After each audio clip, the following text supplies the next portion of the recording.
أعوذ بالله من الشيطان الرجيم بسم الله الرحمن الرحيم الحمد لله رب العالمين الرحمن الرحيم مالك يوم الدين إياك نعبد وإياك نستعين اهدنا الصراط المستقيم صراط الذين أنعمت عليهم غير المغضوب عليهم ولا الضالين آمين.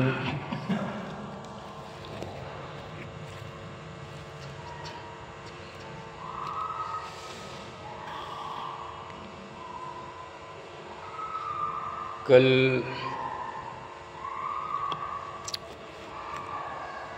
یہ عرض کیا گیا تھا کہ حمد کس کو کہتے ہیں،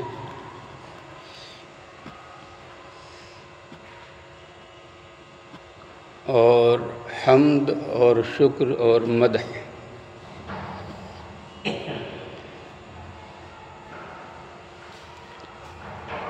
تینوں الفاظ الگ الگ ہیں، لیکن جو حمد کا لفظ ہے یہ تعریف کی تمام قسموں کو شامل ہے،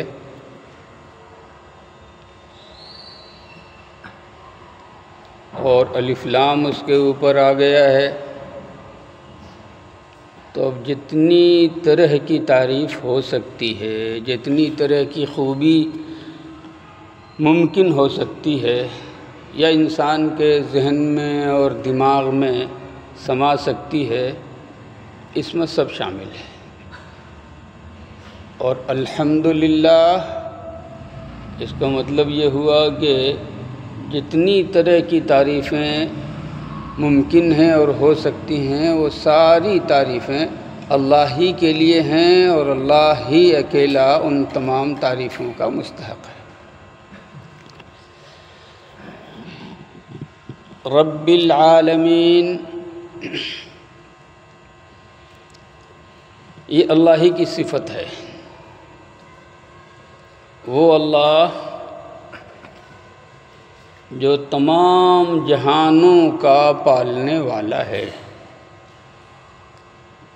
رب کے معنی آتے ہیں پالنے والے کے، پروردگار کے، اور عربی میں رب مالک کو بھی کہا جاتا ہے، اور عربی ہی میں رب سردار کو بھی کہا جاتا ہے. یہاں پر جو رب کا لفظ ہے وہ تمام معنوں کو شامل ہے، اس لیے کہ حقیقتاً سرداری تو اللہ ہی کی ذات کے لیے ہے،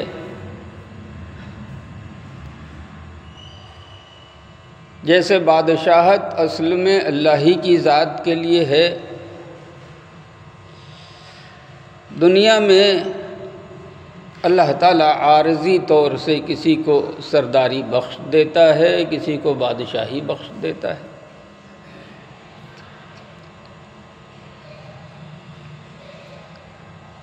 اور حقیقتاً اللہ ہی پالنے والا ہے ساری کائنات کا.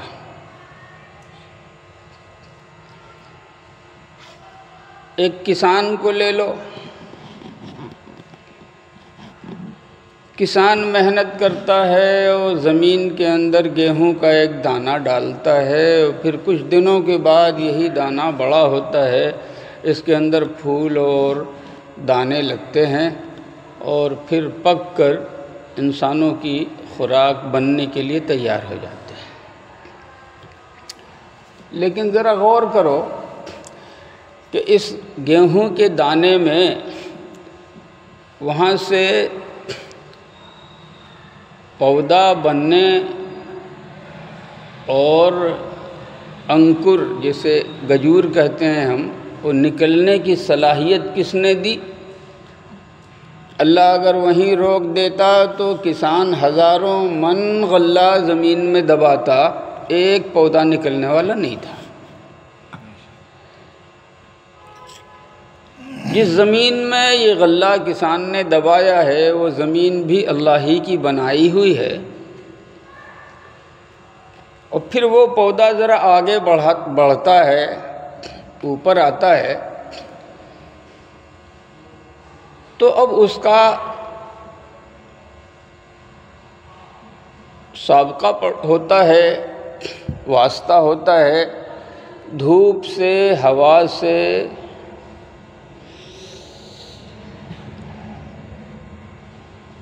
اللہ کا حکم نہ ہو تو یہ دھوپ اسے جلا کے ختم کر دے، اور اللہ کا حکم نہ ہو تو یہ ہوا بھی اسے خشک کر دے، اڑا کے صاف کر دے۔ لیکن اللہ ہی کے حکم سے یہ دھوپ، یہ ہوا، یہ چاندنی، یہ ساری چیزیں اس میں لگتی ہیں، تو پھر کہیں جا کے دانہ بھرتا ہے اور دانہ پکتا ہے۔ تب انسان اس کو کاٹ کے اپنے گھر میں لاتا ہے اور خوراک تیار کرتا ہے۔ تو یوں سمجھ لو کہ اصل میں کھلانے پلانے والا تو اللہ ہی ہوا، انسان صرف تھوڑی سی محنت کرتا ہے۔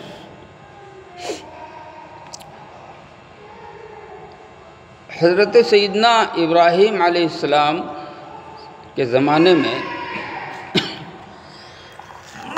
جو بڑا زبردست اور ظالم قسم کا بادشاہ تھا، نام تو اس کا کچھ اور ہے لیکن نمرود کے نام سے لوگ اسے جانتے ہیں۔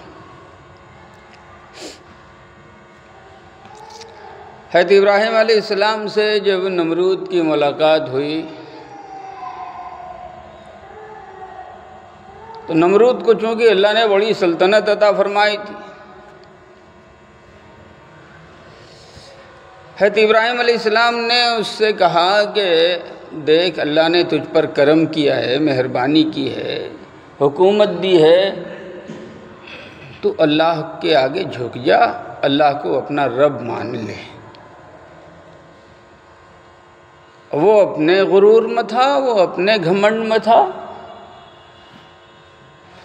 حضرت ابراہیم علیہ السلام نے فرمایا ربی الذی یحیی و یمیت، میرا رب وہ ہے جو جلاتا ہے اور مارتا ہے۔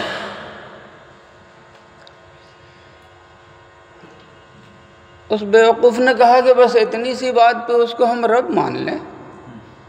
انا احیی و امیت، جلانا مارنا تو میری صفت بھی ہے، میں بھی جلاتا ہوں، میں بھی مارتا ہوں۔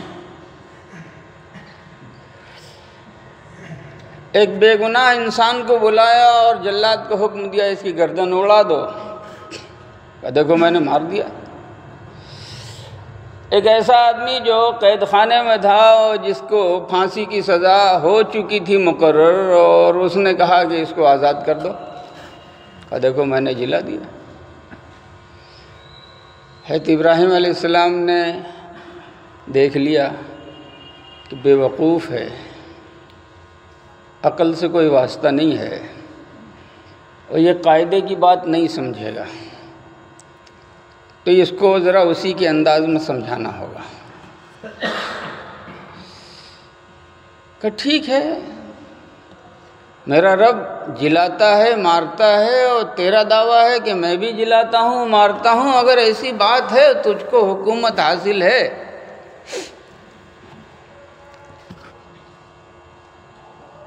تو میرا رب روزانہ سورج کو پورب سے نکالتا ہے، پچھم میں ڈوباتا ہے، تو اپنی خدائی کا پاور استعمال کر کے ایک دن اسے پچھم سے نکال کے پورب میں ڈبا دے۔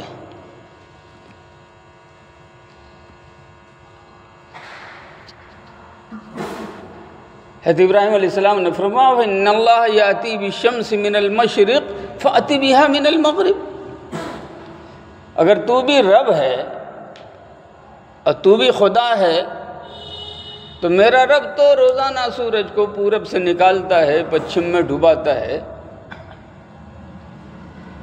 ایک دن اپنی خدائی کی طاقت استعمال کر لے اور اسے پچھم سے نکال دے ذرا، فاتی بہا من المغرب فبہت الذی کفر، اب کوئی جواب نہیں، ہکا بکا رہ گیا۔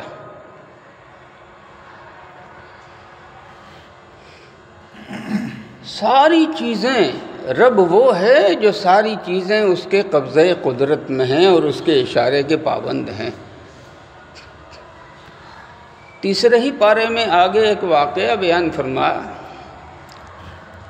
حضرت ابراہیم علیہ السلام نے پروردگار عالم سے فرمایا، ربی ارینی کیف تحیی الموتیٰ، میرے رب ذرا مجھے دکھا دیجئے کہ آپ مردوں کو زندہ کیسے کرتے ہیں۔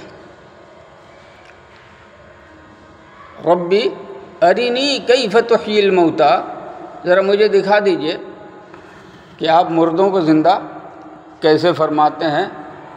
اللہ پاک نے فرمایا اولم تؤمن، تم ایمان نہیں لاتے اس پر، تم کو معلوم نہیں ہے؟ حضرت ابراہیم علیہ السلام نے فرمایا بلا ولکن لیطمئن قلبی، کیوں نہیں، آپ ہی کرتے ہیں، یہ یقین ہے مجھے، لیکن ذرا آنکھ سے دیکھ لوں گا تو یہ یقین اور پکا ہو جائے گا۔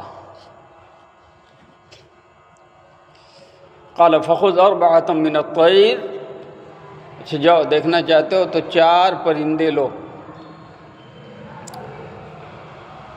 فصرهن إليك، اور ان 4 پرندوں کو اپنے ساتھ ہلا ملا لو، اور پھر اسے ذبح کر کے سب کا سر کاٹ کے اپنے پاس رکھ لو،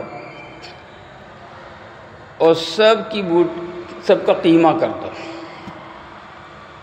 ثم اجعل على كل جبل منهن جزءا، اور سب کا قیمہ ملا دو 4 کا، اور قیمہ کر کے 4 پہاڑ پر رکھاؤ، اور پھر اس کے بعد جس کا سر تمہارے پاس پڑا ہوا ہے اس کا نام لے کے اس کو بلاؤ، ثم ادعوهن، پھر ان کو بلاؤ، یأتینک سعیا، دوڑتے ہوئے آ جائیں گے۔ اور حضرت ابراہیم علیہ السلام نے وہی کیا۔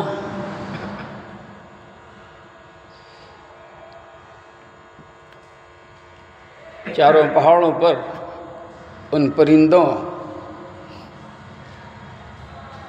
کا قیمہ رکھ دیا اور پھر نام لے کے بلایا۔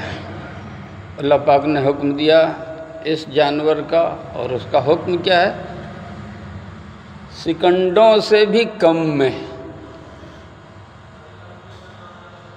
آنن، ادھر اس نے کہا ادھر ہوا۔ کیوں؟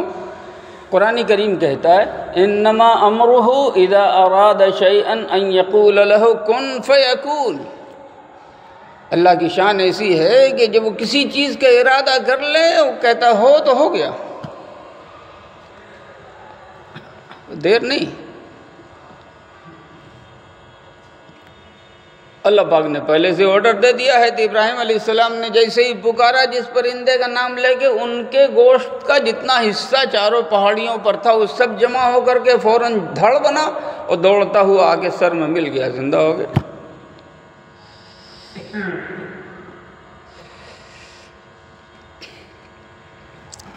بڑے بڑے جو جابر اور ظالم قسم کے بادشاہ ہیں،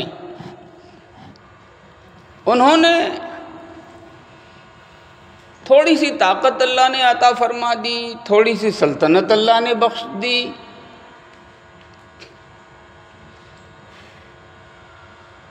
تو زمین پر خدائی کا اور رب ہونے کا اعلان کر دیا۔ یہی اعلان فرعون نے بھی کیا تھا، انا ربکم الاعلی، میں تمہارا سب سے بڑا رب ہوں۔ اللہ رب العزت نے حضرت سیدنا موسیٰ علیہ نبینا علیہ السلام اور ان کے بھائی حضرت ہارون علیہ السلام کو نبوت عطا فرمائی، رسالت عطا فرمائی، پھر ان دونوں کو حکم دیا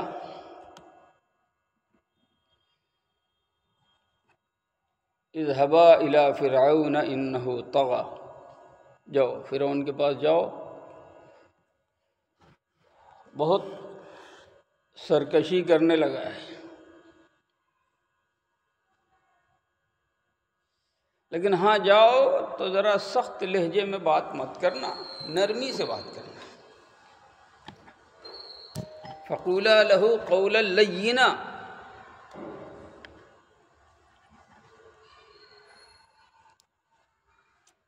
تم جو فرعون کے پاس جا رہے ہو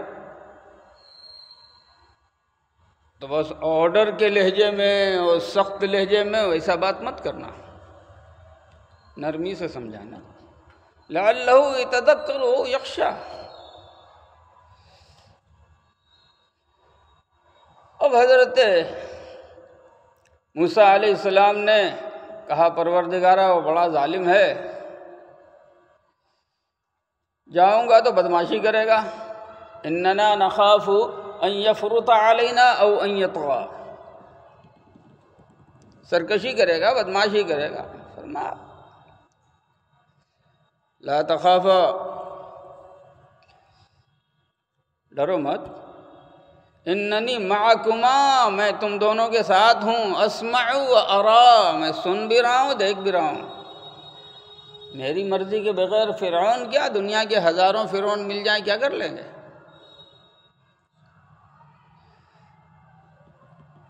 اب یہ دونوں ہے تھے موسیٰ علیہ السلام اور حضرت ہارون علیہ السلام، یہ دونوں فرعون کے دربار میں گئے،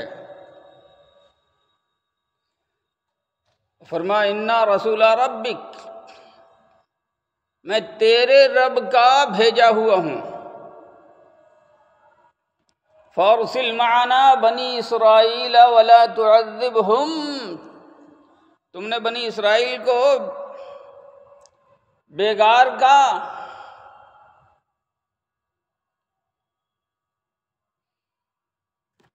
جتھا سمجھ لیا ہے،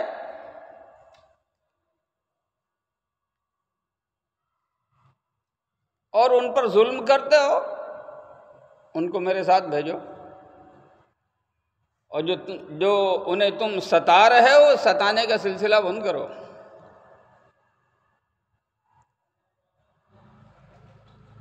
اور فرعون نے کہا اچھا زمین کا رب تو میں ہوں، تم کس رب کی بات کرتے ہو؟ قال ومن ربکما یا موسیٰ، اے موسیٰ تم دونوں کا رب کون ہے؟ حضرت سیدنا موسیٰ علیہ نبینا علیہ الصلوۃ والسلام نے فرمایا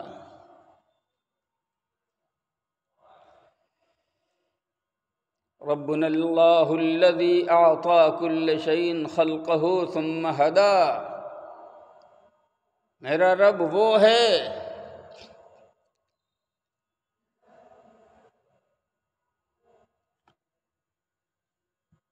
جس نے ہر چیز کو پیدا کیا، بنایا، پھر اس کو سمجھ دی۔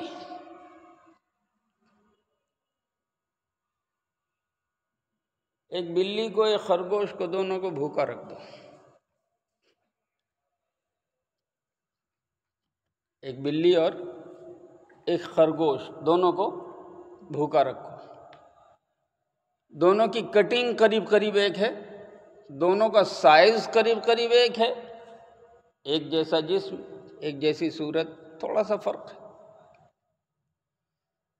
دونوں کو بھوکا رکھ دو، اور پھر ایک برتن میں تھوڑی سی گھاس لاؤ اور ایک برتن میں قصاب کی یہاں سے تھوڑا سا گوشت کا چھیچڑا لا کے رکھو، اور دونوں کو جو بند کر کے رکھا ہے بھوکا، ڈبے کا منہ کھول دو، آپ دیکھو گے کہ خرگوش آ کے سیدھا گھاس کے پاس جائے گا، بلی جب آئے گی تو چھیچڑے کے پاس جائے گی۔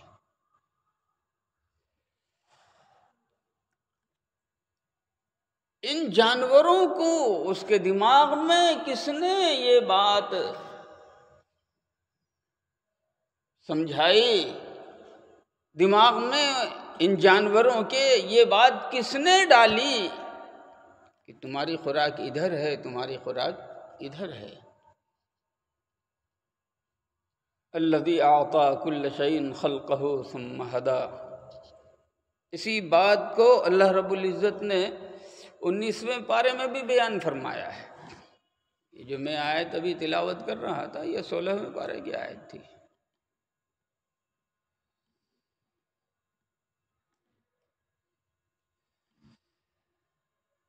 حضرت سیدنا موسیٰ علیہ السلام تشریف لے گئے،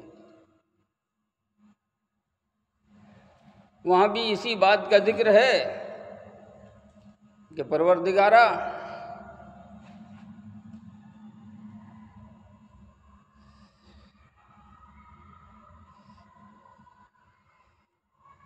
مجھے ڈر ہے کہ کہیں فرعون مجھے مار نہ ڈالے، انی اخاف ان یقتلون۔ کہا تمہیں گھبرانے ڈرنے کی ضرورت نہیں، جاؤ فرعون کے پاس۔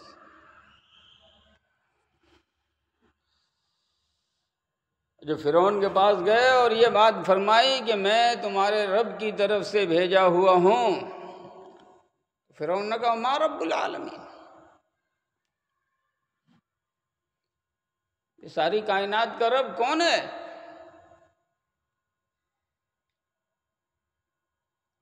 حضرت موسیٰ علیہ السلام نے جواب دیا رب السماوات والارض وما بینہما ان کنتم موقنین، میرا رب آسمانوں کا رب ہے، میرا رب زمینوں کا رب ہے، اور آسمان اور زمین کے درمیان جتنی چیزیں ہیں میرا رب ان سب کا رب ہے، سمندر کا رب ہے، پہاڑوں کا رب ہے۔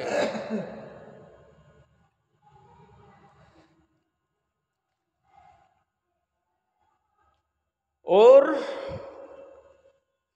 اس رب کی تعریف میں پوری کائنات کا ذرہ ذرہ مشغول ہے۔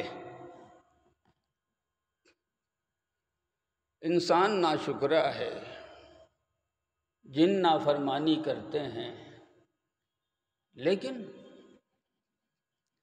کائنات میں جتنی چیزیں دکھائی دے رہی ہیں وہ ساری کی ساری چیزیں اور رب کی تعریف میں لگی ہوئی ہیں۔ ان من شیء الا یسبح بحمدہ ولکن لا تفقہون تسبیحہم۔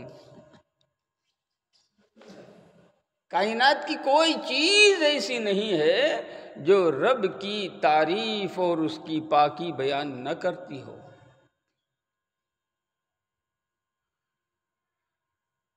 الم تر ان اللہ یسبح لہ من فی السماوات والارض والطیر صافات کل قد علم صلاتہ وتسبیحہ۔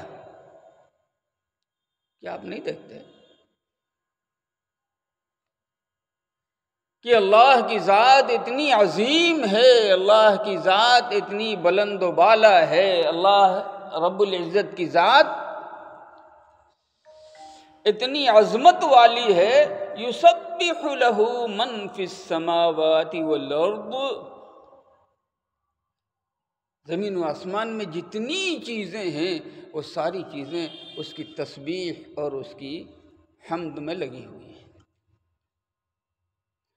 والطیر صافات، یہ پرندے جو پر پھیلا پھیلا کے فضاؤں میں اڑ رہے ہیں، یہ پرندے بھی اللہ رب العزت کی تسبیح اور تحمید میں لگے ہوئے ہیں۔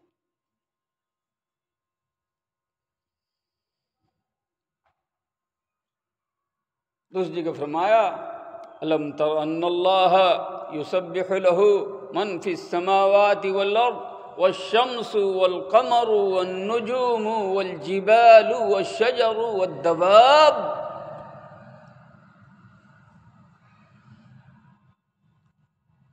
ساری چیزیں اللہ رب العزت کی تسبیح میں اور اس کی تحمید میں لگی ہوئی ہیں۔ الشمس سورج، والقمر ستارے، والنجوم والقمر چاند، والنجوم ستارے، والشجر درخت، والدواب اور زمین پہ چلنے والے چوپائے اور جانور سب اللہ کی تعریف میں لگے۔ اب یہ ہے کہ اس اللہ کے کو پہچاننا اور اس کو تلاش کرنا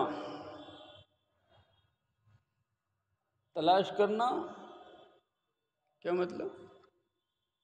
جو چیزیں دکھائی دے رہی ہیں ایک ایک چیز پر غور کرو تو اللہ کی قدرت کا جلوہ نظر آئے گا، اور جب یہ بات سمجھ میں آئی کہ ساری چیزیں اللہ کے حکم کے پابند ہیں تو پھر اپنے آپ کو تیار کرو کہ ہمیں بھی اللہ کے حکم کا پابند ہونا پڑے گا۔ حضرت ابراہیم علیہ السلام کے زمانے میں بت پرستی پیدا ہوئے، اس گھر میں جہاں باپ بت بنا اور وہاں سب سے بڑے بت خانے کا پجاری بادشاہ ہے، تو بادشاہ کو بھی سجدہ کیا جاتا تھا اور پھر بت تھے۔ حضرت ابراہیم علیہ السلام نے تلاش کرنا شروع کیا۔ قرآن کہتا ہے فَلَمَّا جَنَّ عَلَيْهِ اللَّيْلُ رَأَىٰ كَوْكَبًا، رات جب ہوئی تو ستارے جگمگانے لگے، ستاروں کو دیکھا، قال هذا ربی، کہا یہ بڑا چمکدار ہے، یہ میرا رب ہو سکتا ہے کیا؟ فلما افل، اور کچھ دیر کے بعد بس ستاروں کی روشنی گھٹنے لگی، قال لا احب الافلین، نہ یہ میرا خدا نہیں ہو سکتا، یہ تو گھٹتا بڑھتا ہے، اس کا مطلب یہ کہ اس کو گھٹانے بڑھانے والا کوئی اور ہے۔ فلما رأى القمر بازغا قال هذا ربی، اس کے بعد چاند نکلا تو خوب روشن، بڑا چمکدار، اس کی روشنی اور چاندنی پھیلی ہوئی، تو دل میں بات آئی، فرمایا هذا ربی۔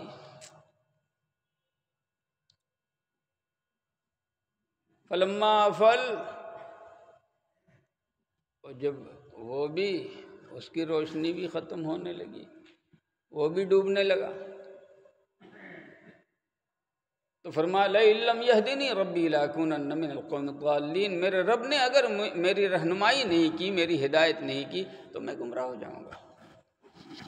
فلما رأى الشمس بازغة قال هذا ربی هذا اکبر، دن ہوا، سورج پوری شان سے نکلا، دھیرے دھیرے روشن ہوتا چلا گیا، اس نے سب میں روشنی بھر دی، اجالا بھر دیا، تو فرمایا هذا ربی هذا اکبر، یہ میرا رب ہو سکتا ہے، یہ سب سے بڑا ہے۔ شام کو وہ بھی جب چلا ڈوبنے، فلما افلت، فرمایا یا قوم، اے میری قوم، انی بریء مما تشرکون، اللہ کو چھوڑ کے تم جن کے آگے اپنا سر جھکا رہے ہو، میرا ان سے کوئی تعلق نہیں۔ انی وجہت وجہی للذی فطر السماوات والارض حنیفا وما انا من المشرکین، میں تو اپنے دل کا رخ، اپنا چہرہ اس ذات کی طرف کر رہا ہوں جس نے آسمانوں کو اور زمینوں کو پیدا کیا، اور سب سے کٹ کے میں بالکل ایک اسی کی طرف ہو رہا ہوں۔ وما انا من المشرکین، اور میں شرک کرنے والوں میں سے نہیں ہوں۔ اب ایک بات اور سمجھ لو، وقت ہو گیا ہے زیادہ۔ جب رب کہا جائے مطلقاً تو وہ ذات صادق آئے گی، اللہ رب العزت۔ رب، اللہ کے علاوہ مطلقاً کسی کو نہیں کہا جا سکتا، لیکن رب کو اگر دوسری چیز کے ساتھ جوڑ دیا جائے تو پھر بندوں کے لیے بھی اس کا استعمال جائز ہے۔ جیسے گھر ہے، کہا جائے رب الدار، گھر والا، گھر کا مالک، تو رب کو چونکہ دار کے ساتھ جوڑ دیا گیا، اس لیے اس کی نسبت اب گھر کی طرف ہو گئی، تو اب وہاں پر رب کا لفظ استعمال کرنا جائز ہے۔ لیکن اگر کسی کے ساتھ جوڑا نہ جائے، ویسے ہی خالی رب کا لفظ استعمال کیا جائے، تو صرف اللہ کے لیے ہی اس کا استعمال ہوگا اور اللہ کے علاوہ کسی اور کے لیے اس کا استعمال نہیں ہوگا۔ اب عالمین رہ گیا ہے، سوچا تو تھا کہ آج ہی، لیکن بات لمبی ہو گئی، انشاءاللہ کل جائے۔